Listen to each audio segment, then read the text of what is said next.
All right. Howdy, howdy. Welcome back to the Health Starts at Home podcast. I'm Holly Jean Mullen, and today's episode is one I've been wanting to record for a long time. If you have ever asked who builds healthy homes in my area, or if you've wondered why the answer isn't simple, buckle up because I am unpacking what it actually takes to build intentionally in 2025, 2026, and why most builders are not speaking the same language when it comes to even answering this question. So let's dive in, let's get started. Probably the number one question I get asked as the go-to healthy home lady in Tulsa is, who do you recommend for builders? And my answer is always a very awkward, well, it kind of depends. It's never a cut and dry answer. And today I'm going to break down why that is because it needs some context. This is a bigger discussion. And the problem isn't that there aren't builders. We have some really fantastic, high quality builders in our area, as I'm sure there are all over the country. We have builders even in our area here of Tulsa who are personally holistic minded. They value functional health. They are aware of the modern challenges of living healthfully in a world where we encounter toxin exposures every day. I know personally that we have builders that understand this, that are like-minded in that sense. But what we need to talk about and what this episode is going to be about is breaking this down into two parts. So we're going to talk about this from the consumer side, the buyer side, and from the builder side. And before I can do that, and before I really go any further, I think I just need to say, I don't believe that most builders, especially custom home builders, are intentionally setting out to build a home that fails. I do not believe that. I believe that home builders want to build and deliver a good product. I know because I see it too. If you are in the home building groups, especially if you are in the mold groups, we see so much negativity. We see so many things that go wrong, and we see so much blame placed on bad practices, on negligence, and just cutting corners, bad flip jobs. I know we see all the nightmare stuff, and it's easy to just assume that people are doing things on purpose and cutting corners on purpose and just don't care. And so I know it's easy to kind of just get caught up in the mindset that people are just not caring and doing things intentionally, not caring about health ramifications. I don't think that that is the norm. I know that's what we see a lot when you're in this space because that is what people are focusing on, and that is what is happening so much in this space, but that is not the overwhelming majority of what's happening all over the world. Okay, I think that's what we see a lot in this space because that's what we focus on, and that's what's in our forefront a lot of times. And so I just want to say that I don't think that people are intentionally building homes to fail and to make people sick. That is my little rant on that. This is what I see as part of the problem and part of where the big disconnect is happening here in this healthy home builder, healthy home buyer space. One is the consumer doesn't actually know what they mean when they say they want a healthy home. And the builders hear healthy home and assume they know what the consumer means, but they don't. And so we're ending up with two different definitions. zero shared language, a whole lot of misplaced expectations because the communication is not clear. And it is kind of the blind leading the blind in this space, and not because anyone is incompetent or malicious, but just because a consumer assumes a healthy home is, I want non-toxic paint, good vibes, moisture control, all that stuff. Builders assume a healthy home means a standard build with maybe an air filter upgrade. The actual building science part of it is requiring moisture management, air sealing, vapor control, material vetting, ventilation, oversight, subs who understand and don't cut corners, a lot of project management and micromanagement. None of these three worlds are naturally overlapping. So you can see there's just a disconnect here from the beginning. And this is what I am seeing when someone says, I want a healthy home. A large percentage of the builders and the consumers are talking about totally different things. And no one is realizing it until halfway through the construction project, when decisions are now having to get real. The subcontractors are confused. The budget is now blowing up beyond the original plan, and it just turns into a mess. So that is where I see the problem happening. So let's back up a little bit. Let's start with the consumer and going back to my awkward answer to the question of who do you recommend for healthy home builders, and my answer of, well, it just kind of depends. So the first question is always, what does a healthy home mean to you? Because most people are asking for something that they don't actually realize what they're asking for. So a healthy home means 10 different things to 10 different people, and each definition requires a different level of building, planning, materials, oversight, budget. There is a home builder out of Montana. She's Glacier Peak Homes in Kalispell.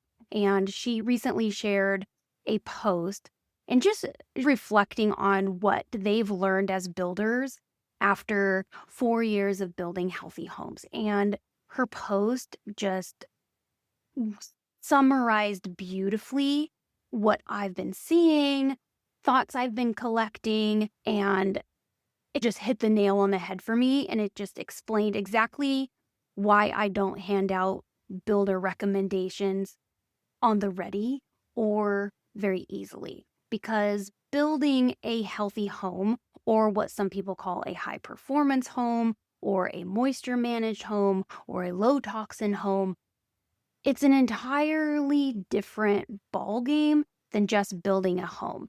And only a small handful of builders are actually even equipped to even do this. And even smaller amount of builders are even willing to try to do it. So that is really what we're going to dive into. It's kind of a hard truth, and I'm hoping this can just be a reference episode that I can share for people when they're asking this question, who do you recommend for healthy home builders? This can be something that we can go through. First of all, we have to define what is a healthy home and what do we need to go through. One, as a consumer side, wanting to build one and defining what do we mean by that? And then what do we need to look for in a builder? What are these qualities and these check marks we need to go through in vetting a builder? Because there aren't a lot of builders that are advertising, hey, I'm a healthy home builder, but we could have luck finding a regular home builder who would be willing to work with what it is you're looking for if we can get really clear on what the definition of what it is that we want and how to effectively communicate that and ask for it. So let's start with the first step, is just finding out what healthy home means to you, because it's not just one thing. It's not just a standard definition. It is a spectrum, and it's going to vary from person to person. So when someone asks, who can build me a healthy home? I have to ask back, what does healthy home mean to you? Because for one person, a healthy home can mean don't use toxic paint and I can't have any carpeting. Or it can mean make sure the showers are waterproofed correctly or don't have any grout lines or full Schluter system or something, or minimize potential for water leaks. For another person, a healthy home can mean BBI level moisture management, smart vapor control, zero tolerance for hidden mold, building science level assemblies. These are two entirely different projects, very different levels of subcontractors, different budgets, and different expectations. And these both take different levels of planning from the architectural phase, not just as an idea or here I have these plans, let's make them healthy as we go. So I'll circle back to that. The next thing is that most people assume that a high performance building is just a normal building, but healthier.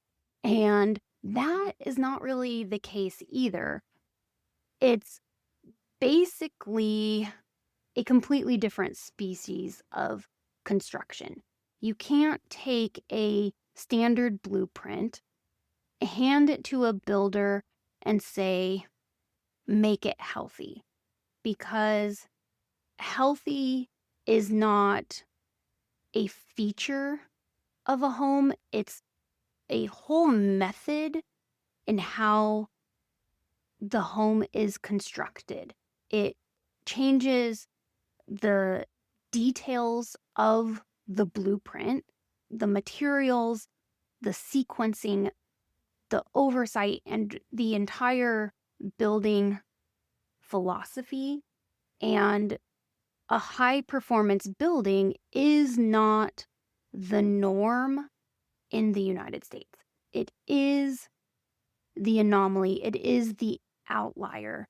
And just a note here, a high performance home, that is kind of the term that is used in the building biology space for a healthy home. So as consumer normies, we're going to say, I want a healthy home.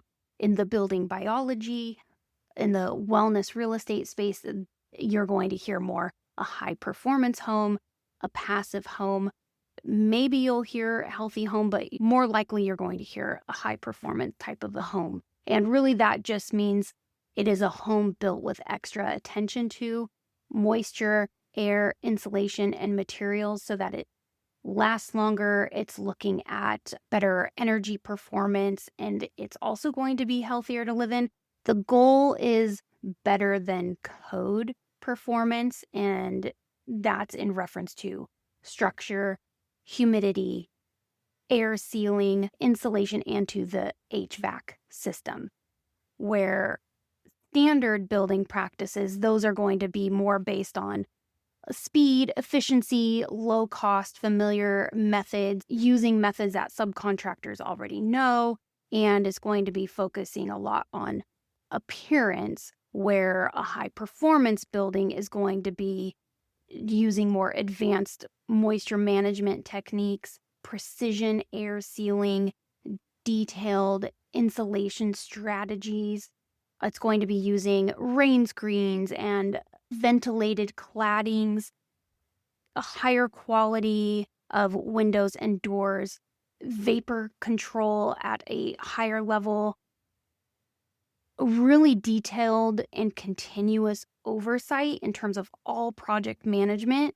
And it's also requiring subcontractors who are skilled in additional training in new methods in installation or products, or subcontractors that are just willing to learn and take the time to learn. So just these practices alone are going to raise project cost. I'd say on a low end, 10%, sometimes even more. So building a healthy home, it does take longer than building a standard build. And it's not because builders are dragging their feet or because they're lazy. It's because the precision required for a healthier build, it just takes more time. And that is just the nature of the process. The moisture management process itself just requires more steps, multiple steps to be done correctly. And those steps cannot be rushed. We're talking air sealing, the flashings, waterproofing, rain screening, curing, insulation, inspections. All of those things take more time. And one rushed or sloppy moment can just negate the whole practice or the whole process. So you're going to need more testing, more dry time. And so it just makes the project take more time. And in construction, time is money. When you're building a healthy home, depending on what it is and to what extent you're doing, it could include blower door testing, duct leak testing, moisture checks, thermal imaging, ventilation performance testing, material verification. Each step of this process is going to require more coordination, more scheduling, more follow-up, and a standard builder may do none of these. The GC labor cost on a project like this is going to cost double. I'm guessing. I'm completely guessing because I don't know. But I will say double-ish, right? Because it's going to be double the planning, double the supervision, double the detail checks, double the communication, double the sourcing, double the oversight. A standard build might require 20 to 30 hours a week, where a high-performance build can require 40 to 60 hours a week. The same pay, twice the labor. So you just can't rush through the building science part of a project like this. You cannot install insulation before air sealing. You can't skip rain screens. You can't ignore the sequencing. You can't apply paint over damp materials. All of these things just take more time. And I might be beating a dead horse here, but I'm just trying to paint a picture of why it takes longer and why it requires so much more planning on the front end and throughout the process. And it's just because a moisture safe, tightly sealed, breathable, durable home cannot be built on a standard timeline unless you sacrifice what it is you said you wanted in the first place. Another thing that we have to consider here is that builders run on pretty thin margins, which is another reason why finding a builder willing to learn how to build a healthy home, learn the building science of high performance homes, healthy homes, is harder because of a lot of reasons, but one of the big ones is because builders are already running on thin margins. And when you're adding in all this extra stuff, it makes it all the more challenging because most GCs are walking away with 5 to 10% profit after paying liability, warranty, employees, insurance, equipment, payroll taxes, admin charges. They're paying for all the materials purchased up front. So they're out tens of thousands of dollars up front, sometimes hundreds of thousands of dollars up front at the start of the project before even being reimbursed. And I understand this personally on a very personal level because my husband runs a solar and electrical company. We live in this feast or famine mode of all of our money being out long before money comes in because of this nature of being in the contracting world with materials, crews, overhead, delays, not getting paid until the job is done. So I understand this, like we live this life cycle, this lifestyle. So I understand it from the builder side. Now multiply that dynamic by a year-long home build. And now we're adding in subcontractors who need retraining on how to do something differently because it's not the traditional method. We're now looking at materials that cost more. We're now looking at timelines that are longer for the reasons that I mentioned before.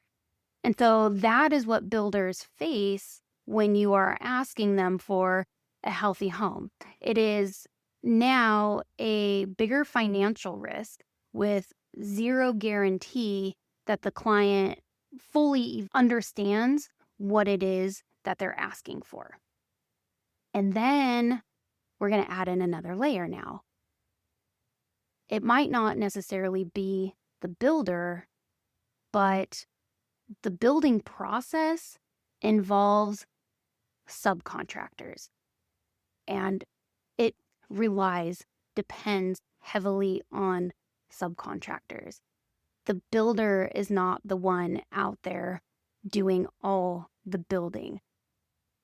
This part cannot be overstated. So the building process of building a home, it's never just the builder. It involves the electricians, the framers, the HVAC installers, the insulators.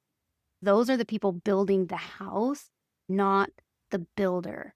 And most of these subcontractors have never been trained in building science. They have not done advanced air sealing or installed rain screens or worked with smart vapor control or handled passive house level assemblies. And the reality is they don't have time to slow down and learn. Really good subs are booked out, sometimes for months. They are very busy. They have a tight schedule. Taking time to slow down and learn something new, to get training in something new, it really equals lost income for them. If they agree to do it, if they agree to learn a new method, it's usually going to be a slower process.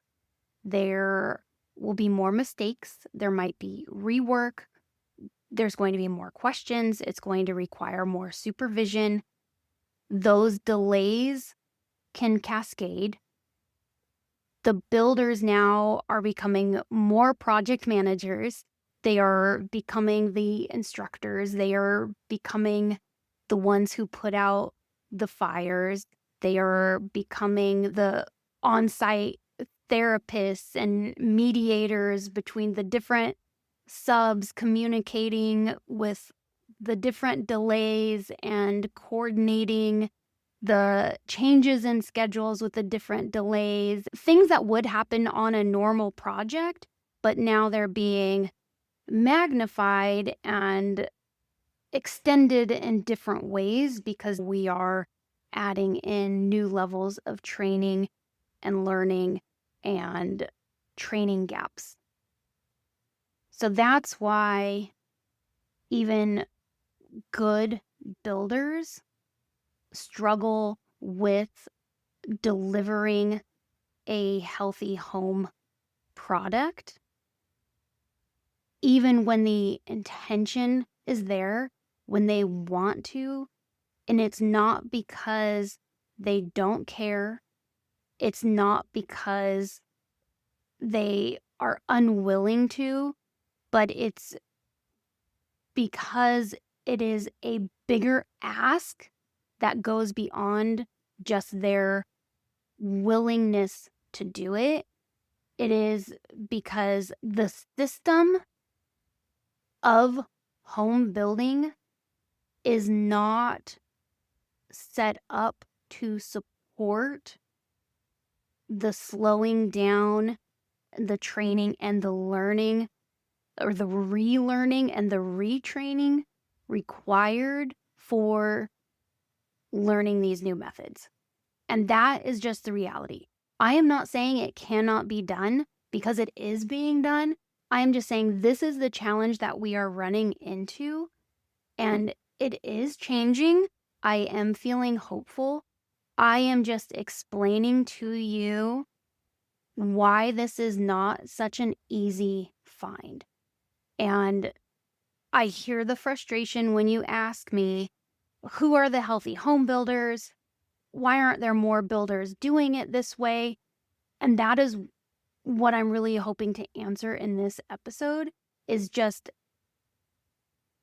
painting the full picture here of what really goes into it and why it's not as simple or as easy as you might think it is. Because I understand, because I was wondering the same thing too at one point. Like, why can't someone just do it this way? Why is it so hard?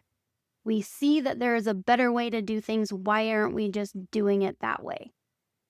And this is the reality of why.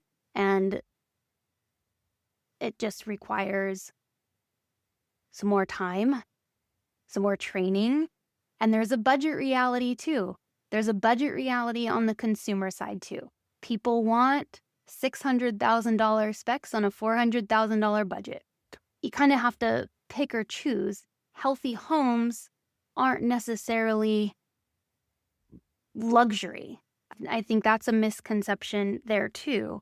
And they're more so about making very intentional choices based on what is important to you and your definition of healthy. And that intention, those intentional choices, require a builder and the buyer, the consumer, to be intentional together with the requirement of time, skill, oversight, testing, sourcing, and the details of what that project looks like. Square footage is the quickest way to blow the budget when it comes to wanting a healthy home. So if you want advanced building science, the home usually needs to be smaller or simpler or both, because every square foot that is built poorly becomes a risk. It becomes a risk for all the things we're trying to avoid: leaks, rot, mold, the bad air quality. And less square footage that is built well is always going to be more square footage that is built cheaply. I think that's a no-brainer. And healthy homes aren't expensive because they're fancy. They're expensive because they are detailed in the planning and the time that goes into them, and that time equates to money in the world of construction.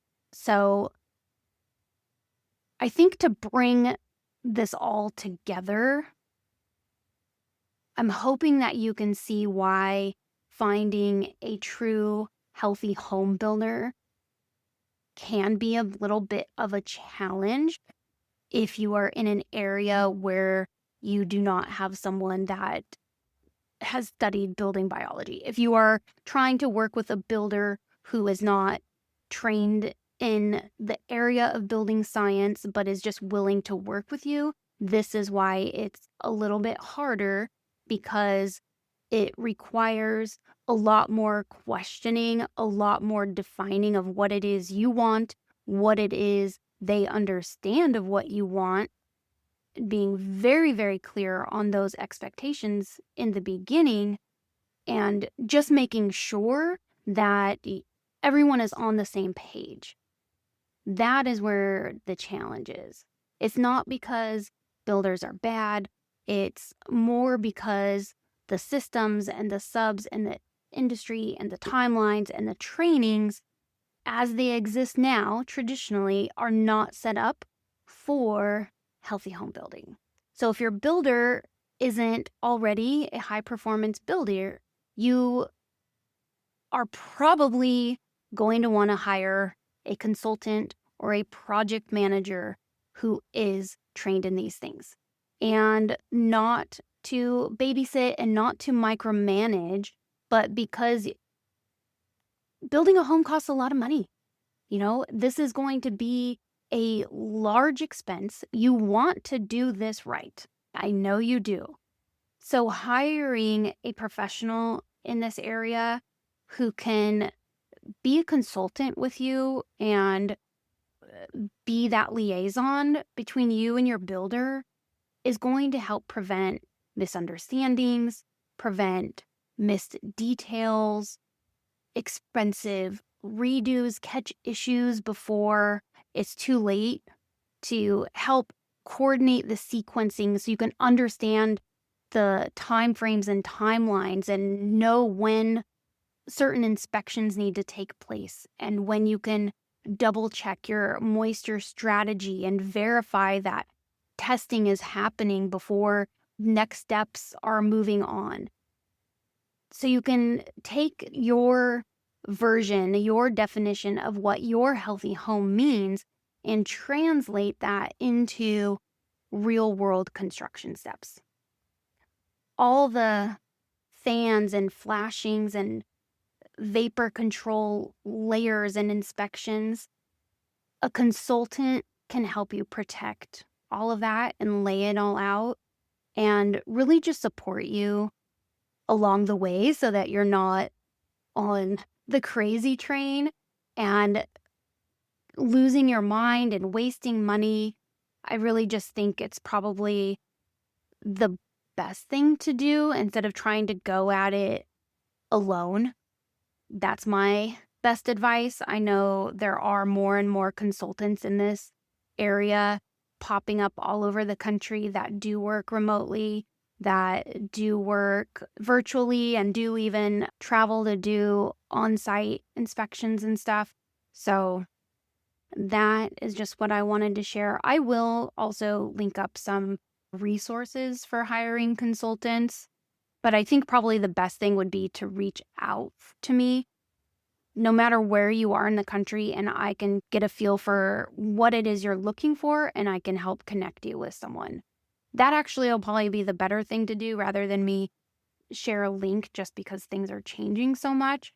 So if you are looking for a consultant in this area, reach out to me and I can connect you with someone. Just something to consider if you are going to do the custom home building option. Keep in mind that this is going to be a long-term relationship. This is going to be a relationship that you are going to have with your builder for at least a year or longer. So you want to make sure this is a relationship that you can have a strong communication with and a strong foundation with. You and your builder are going to go through weather delays, supply shortages, back orders, subs who ghost the project or have their own challenges that you'll have to navigate. There are going to be surprise costs. There's going to be decision fatigue. There is going to be drama somewhere with one of the trades because that is just the way construction projects work.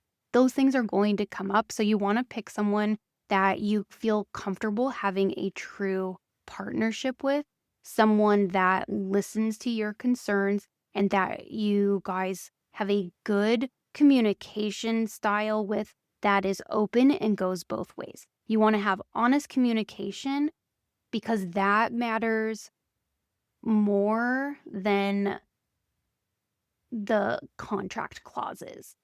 I mean, the contract clauses are going to be very important. Do not underestimate those, but make sure you have good, honest communication and rapport with who you choose as your builder. Because success is when the builder, your consultant, and you as the homeowner are all aligned on the vision of the project, the expectations, the timeline, the budget, and the reality of what it is actually going to take to get the project to completion.